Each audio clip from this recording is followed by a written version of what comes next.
Welcome back, my name is Kevin Reyes. Today we are looking at my workhorse lenses, the DZO Pictor zooms, and this is the study of glass.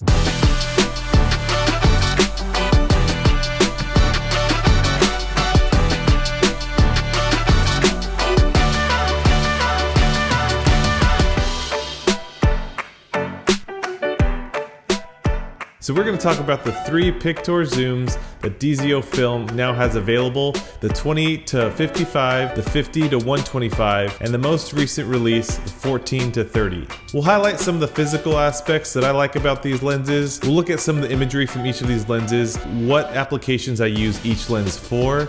We'll then take a look at just the value. Are they right for you? Are they something that you should add to your kit? Let's get right into it with some of the physical aspects of these lenses. I bought the kit that came with two lenses, the 20 to 55 and the 50 to 125, and the first thing I noticed was the case that it came in. It comes in a very nice hard shell Pelican style case with the branding on it, even has a little metal badge on it, and right off the bat I already know that these lenses are production ready. These can be either rented out or they could be kind of thrown in a truck or they could be on professional sets, and I can kind of rest assured that these lenses are going to be protected. But it just starts there, because when you open up the case, it comes with every little thing you might need for any production. It comes with EF mounts, PL mounts, easily switchable. It comes with shims for back focus on any camera. It comes with lens support brackets. It comes with little screws for each of the mounts. It even comes with little tools for changing those mounts. There's custom little printed labels all over the inside of this case, which, you know, those kinds of things make me really appreciate just the detail that goes into manufacturing these lenses and then using them as well. And so DZO really thought about every filmmaker, every content creator, anyone using these lenses. When you're buying this as a package, you're getting the full package. So when we pull these lenses out and look at the physical aspects of them, you can obviously tell just by holding them that they're cinema lenses. And you can easily tell that by the weight of them. They're a lot heavier than stills lenses. I kind of like adding the weight to my rig in order to kind of get rid of those handheld jitters that you get from lighter cameras. They also have the focus, iris, and zoom rings with the gear pitches on them, so you can easily use them with fizz motors or wireless focus motors. Another thing I love about these lenses is it has the little zoom stick that comes out. You can kind of screw this little thumb zoom stick in any part of the lens where you want to kind of grab the zoom. It reminds me of some of those old film cameras. In fact, I got one back here. Let me show you. Yeah, this thing. These little zoom sticks that screw into the side of the lens, it just gives you a tangible feeling of your zoom. I love doing a lot of in-camera zooms, kind of to mimic these Super 8 and Super 16 style old school film cameras. And when you have a little zoom stick, they're underrated. I use mine on my DZO lenses so much, but it just allows you to pull zoom near and far very smoothly. Each lens is parfocal, and if you don't already know what parfocal means, it basically just means the focus point stays the exact same whether you zoom all the way in or zoom all the way out. Again, I like to do a lot of those in-camera zooms, and being able to pull focus, make sure it's sharp, and being able to zoom through that range and maintain that focus point is clutch for me, and it makes all my in-camera zooms butter. They are all T2.8. Each lens has the same 95mm outer diameter. They all have the same focus, zoom, and iris gear position. They've got focus markings, zoom markings. Now, I love the interchangeable lens mounts. That's something for me that is, again, so clutch, because I use these on Alexa cameras, I use them on Red cameras, I use them on EF cameras, and being able to switch these lenses from EF to PL and back, and not being a lens tech and me being able to do that super quick is super clutch. But not only that, I also rent these lenses out to other filmmakers, and being able to cater to any lens mount just increases the rental value on these lenses. Now, when you look at these lenses for their mechanics, their physical aspects alone, they are right up there with some of the higher end cinema zooms. But now let's look at image quality. Now, you've probably seen a lot of YouTube reviews and lens tests on these lenses in particular, and they all are pretty spot on in terms of where they place them, right in the middle between the modern kind of clinical look and, you know, vintage kind of characteristic. They're right in between. They have a lot of the vintage aspects to them, you know, they have a lot of flaring, there's some distortion, There is some softness around the edges. Bokeh tends to hug the frame around the edges. And so in that regard, I love them because if you know me, I love vintage glass. In fact, if you haven't already seen it, I'll post right above my vintage Leica R review, which, you know, I love vintage glass. I love the organic feel that they give, but it can also be a sharp lens. We'll start from the longer end, 50 to 125, and we'll make our way down to the wider 14 to 30. Now I've used this 50 to 125 on a lot of product shoots, and it's sharp enough to pull off some of these product shots. So anytime I want to pull the subject out of the background, it's really nice. This lens reminds me a lot of the Canon L70 to 200, but you know, it has not only the mechanics of a cinema lens, but it also gives you kind of a vintage feel. It kind of dirties up the image a little bit while still maintaining that sharpness. Beautiful lens. I use this lens all the time. This won't be a scar. Now moving over to the 20 to 55, this lens I use so much.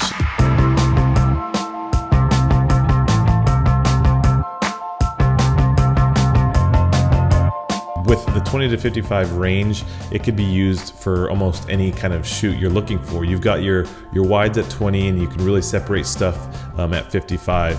And so this lens, you know, obviously is used the majority of the time.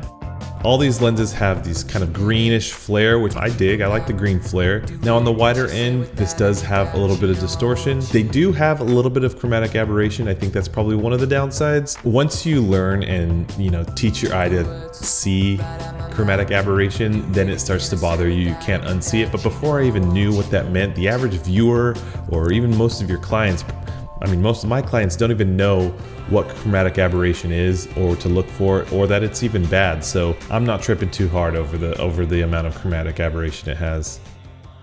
Now the last lens is the 14 to 30.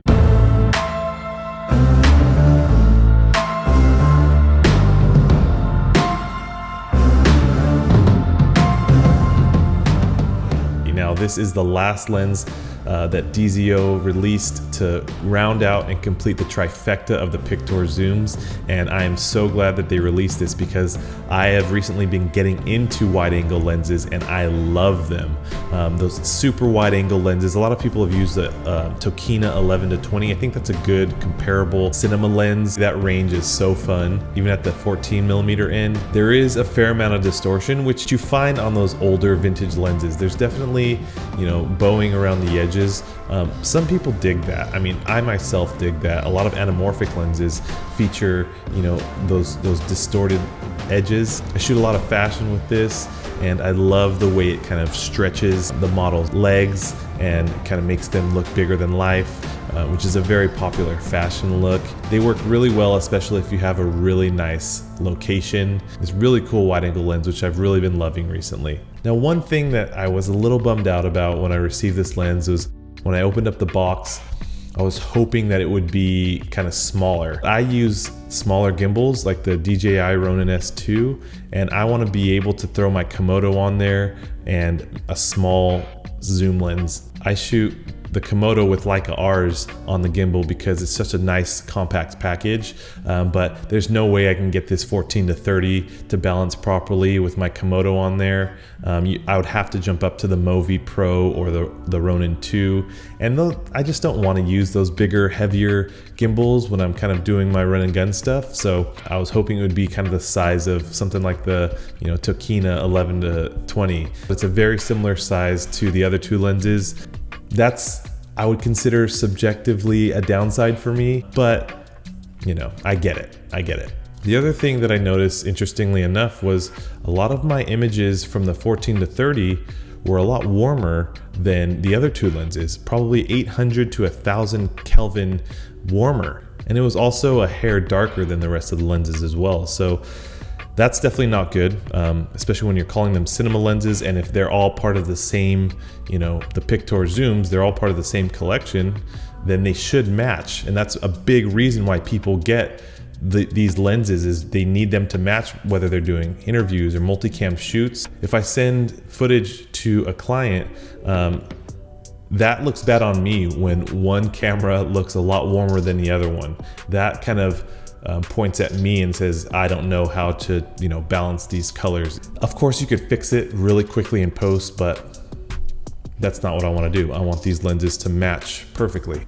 Now, I reached out to DZO and they did say they are going to fix it. Now, I don't know if that means the next batch or, the newest batches have a new coating, or if they're going to come out with a whole new, lens or generate. I have no idea. All I know is that they said they're going to fix it. And so hopefully that is the case. But if you do have the 14-30, I would check it against the other DZOs, especially if you own the whole collection. Now, who are these lenses for?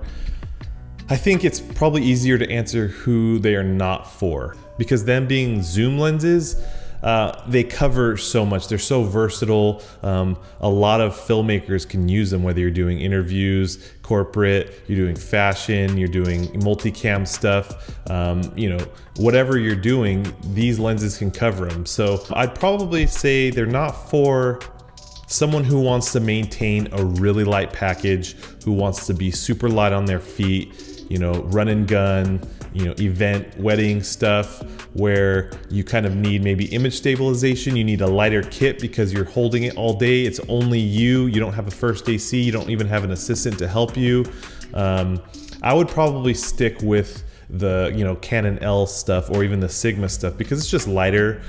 You can screw on ND filters. The DZOs, they do have threads in them, but it's a lot bigger, and those filters are a little bit more cumbersome and more expensive to come by. So you have to use a 4x5 filters in a matte box, and that takes rails, and now you have a whole rig and it's a little heavier. And so I would say if you're kind of going for the lightest, camera rig, you're going for the fastest run and gun, the event filmmakers, the wedding filmmakers, the hybrid shooters, the people who need autofocus. Those are the types of shooters who I don't think would benefit much from these. With what I do, they're amazing. It's almost like you have every single prime in every single focal range from 14 to 125.